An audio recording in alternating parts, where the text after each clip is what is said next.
من قانون الاجراءات الجنائيه. كتير جدا اعلاميا، لان النجم عصام صاصه يعني نجم مهرجانات وحد مشهور جدا، وخدت نطاق واسع جدا بعد هروبه للامارات. واثناء عودته تم القبض عليه، وكانت اولى جلساته النهارده، وكان المشهد كثير من الدموع والانهيارات من خلاله ومن خلال زوجته. والموضوع يعني تطرق امور كتير جدا في جلسه المحكمه، اكدت ان عصام صاصه ده شخص نبيل، و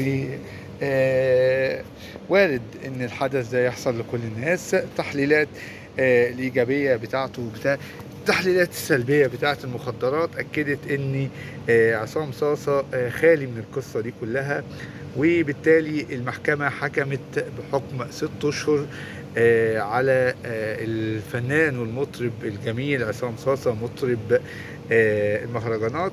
عصام صاصة شخصية قد تكون من طابق شعبي، من الطوابق، من فيصل.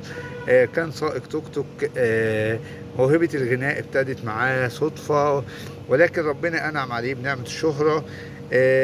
وحاجات كتير، امور كتير جدا في شخصيه عصام صاصه تؤكد انه شخص محترم، وشخص بار بوالديه، وشخصيه متواضعه، يعني متواضعه من بيئه متوسطه طبقه، قد تكون فيها الجدعنه والكلام الجميل اللي احنا سمعناه من اهل وجيران واحباب عصام صاصه، تؤكد ان احنا جميعا بنقول ان ظرف طارئ وظرف خاص ممكن يحصل مع ناس كتير جدا.